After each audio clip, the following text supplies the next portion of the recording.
So today I'm going to talk about why I would choose this lens over this lens when it comes to video, and vice versa when it comes to photography. So now you probably all know how to choose a photography lens.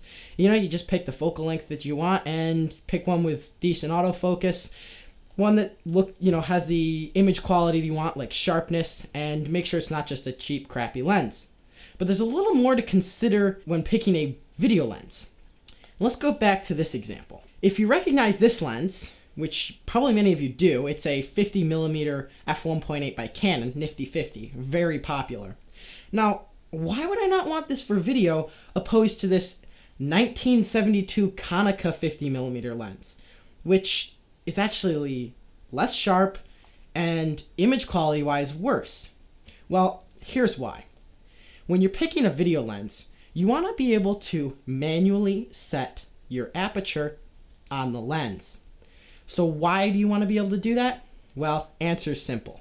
If you can manually set your aperture on your lens, that allows you to have more control when you're in a video setting. So say if you don't want to change your shutter speed, like in video you always keep your shutter speed the same, unlike photography, and your ISO is at a good value, but you need to make your image a little brighter.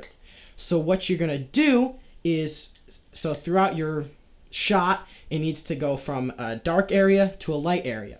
What you do is you'd set your aperture at something that is higher, like an f2.8 in the darker area of your shot. And then as you move to your lighter part of the shot, you can use a system that will allow you to change your aperture via almost like a follow focus system. So I could go from a 2.8 to an f8 here. Now there are more things to consider when picking out a video lens, not just whether it has a manual aperture ring. So let's get into all that. So before we finish up, make sure to go down and subscribe and hit that bell icon so you don't miss any more videos. First of all, with your manual aperture ring, if it is declicked, that is better. So as you can hear with this one, hear that? Well, that is clicked. That's a clicked ring, which means it auto sets at each particular spot throughout the aperture range. Now, you can get away with using a clicked aperture ring. It's just a little bit harder. You need to be a little more skilled with the aperture ring and do your transitions very smoothly. You got to really know how to do it. Now, if you are a little bit newer, having a declicked aperture ring is better. And just overall, if you get a declicked aperture ring, it just looks better in the final product.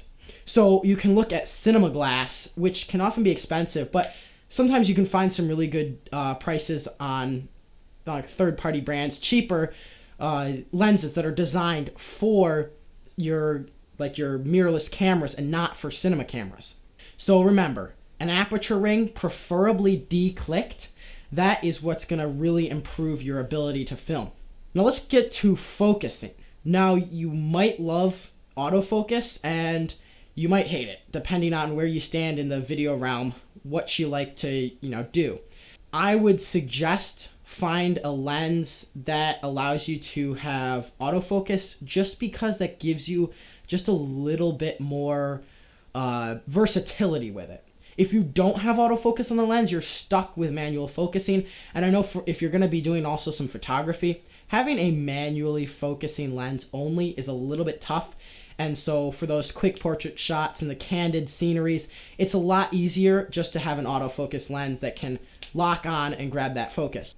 So remember, aperture preferably declicked, and autofocus or not doesn't really matter. Just think about what you're going to be shooting. Another thing to consider when buying a cinema lens, if it does not have autofocus, a lot of cinema glass might have a gear ring around the aperture and around the focus and the zoom if it is a zoom lens. This is very nice to have, so make sure the lens you buy does have that gear ring around the lens, because this allows you to hook up a follow focus system, and you can even do remote follow focus. So you can have somebody monitoring the video wirelessly from a different screen across the room and wirelessly focusing, which is very, very handy. Okay, so we know what we're looking for how to pick it. But why are we doing all of these things? Well, basically it's just to make sure that your image looks as crisp and as clean, and your video just looks as good as possible. This allows you to get a very professional look with your video, with, you know, being able to change aperture within a shot, especially smoothly. Being able to manually focus is often very handy, and having a geared tooth around the ring is awesome because this allows you to set up a follow focus system, which is more accurate. And now I just want to touch on sharpness for a little bit here. Sharpness can be important depending on your video look that you like. Right now I'm shooting on an X-T3 with an incredibly sharp lens.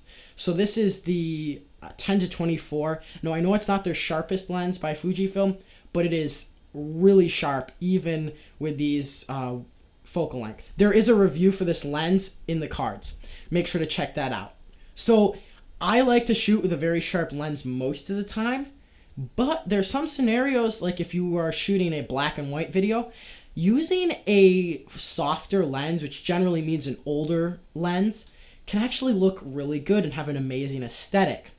Now, you just might be a person that likes to shoot 1080p with a soft lens, or even 4K with a soft lens, just to give it that nice old vibe. Depends on what you like in your video. So that's about all I have to say for how to pick a video lens. It's pretty simple, but there are a few things you just need to keep in mind. And with all that said, I'm done here.